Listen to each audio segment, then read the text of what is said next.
Today's episode is all about how we create our own reality.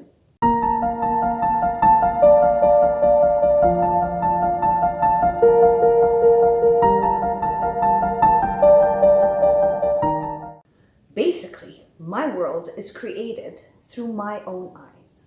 If I see myself as beautiful, then I create a world that sees me beautiful, and then I end up seeing myself through their eyes.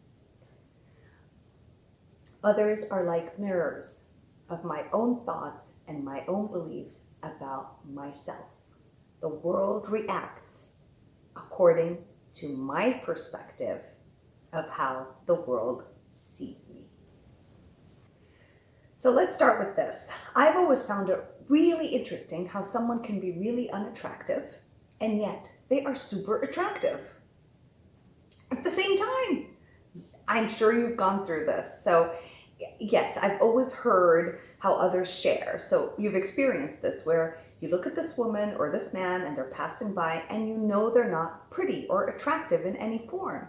Yet you look at her and you have your friends saying, oh my God, look at how confident she is. She's so attractive.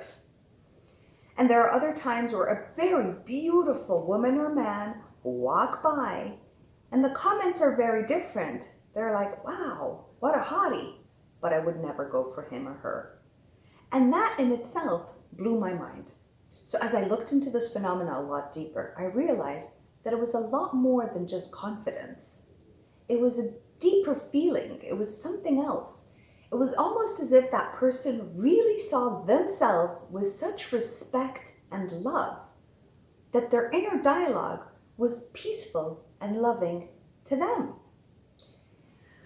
Others' opinions obviously didn't matter that much, and in time, others' opinions became similar to that person's opinion about themselves. That was what I discovered. So because the word confidence to me, it just feels like a momentary thing. Like if one dresses well or puts on makeup, you feel confident. Or if I get a compliment from someone and I feel so happy and lavished in it, I feel confident. Or if I've worked really hard on something and I know the ins and outs of it, I'm now confident to share my knowledge and to share my skills. So I felt that confidence was acquired due to some external factor. It was not and is not very much an internal state of being. Yet what these women and men had was totally different. It was the way they were almost all the time. It was just the way that they were. And what now I believe to be true is that they saw the world loving them as they loved themselves. They showed an incredible amount of love for nothing in return. They had an uncanny feeling of inner peace and simplicity, yet at the same time strength and honesty. I realized with pure joy that they were always tapped into a higher state of being, that they knew how worthy they were, that they knew that they saw others as beautiful, and that they believed that they were loved and respected for who they were or are. Now the coolest part is that I noticed that even with a hard life, they really didn't find it hard. In fact, the opposite was true. They felt blessed with their lives and always expecting great things to happen. And in time, great things happened for them. And the nicest part was when they actually did look at their life and they looked at others, they did see beauty. When they spoke to themselves, they were kind. When they got stuck in any situation, they accepted it for what it was and didn't allow themselves to dive into self-loathing state of being. They loved the gift of their bodies. They loved the gift of their souls. They loved the gift of their minds, and they loved the gift of their lives. There was hardly any doubt in themselves that they were good, loving, kind people. And so naturally, when they looked at the world through these eyes and these thoughts, the world reflected that back to them to resonate with their own inner beliefs about themselves. So let me just help you here. You can easily change the way you see yourself. These are just beliefs. Since our world is all about how we see it, which perspective you choose to look at life through, and I have a video that I had done recently explaining the different perspectives, and I'll keep it at the link at the bottom.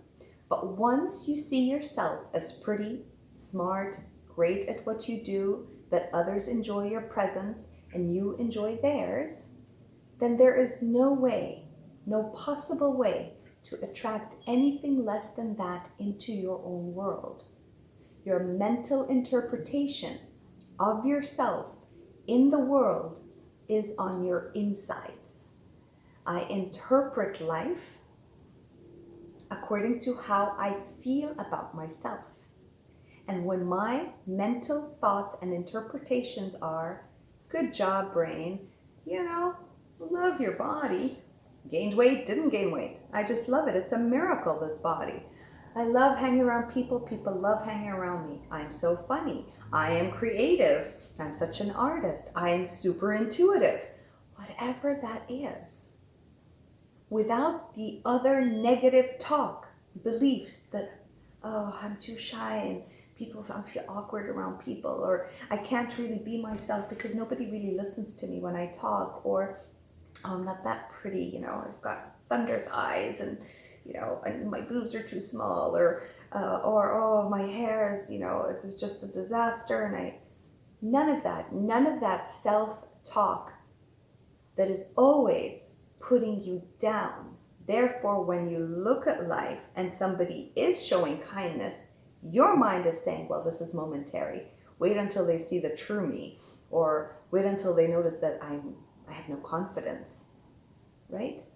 So now you've shifted your perception. So even when a person is showing you admiration, your own self-loathing or putting yourself down, right, or bringing yourself lower is projected into your life.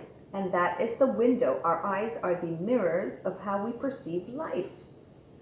And it all depends on what types of thoughts we have and how we speak to ourselves.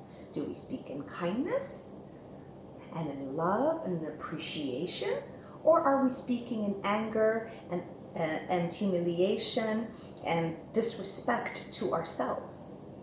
Because trust me, if you want the world around you to respect, love you, and enjoy your company, you gotta believe those things about yourself, because then you will start mirroring that into your life. And when somebody's not interested, it won't even dodge you. You're just gonna be like, oh, I guess they're not interested, and it's done. There is no, oh, maybe I talk too much, maybe I don't talk enough. There's nothing happening there other than, oh, well, that's their interpretation of me.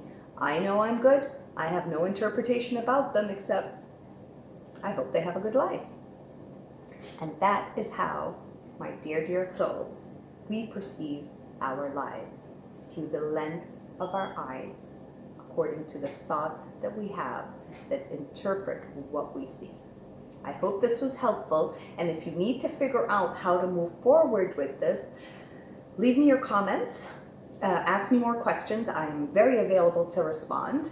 And I can just give you a quick tip now, is write down all the things that you admire about yourself, that deep down inside you know are your good, positive qualities, and spend time focusing on those more than anything else. Whether they're 1, 10, 2, it doesn't matter. They become the focus of who you are to yourself. Enjoy this. I hope it was helpful.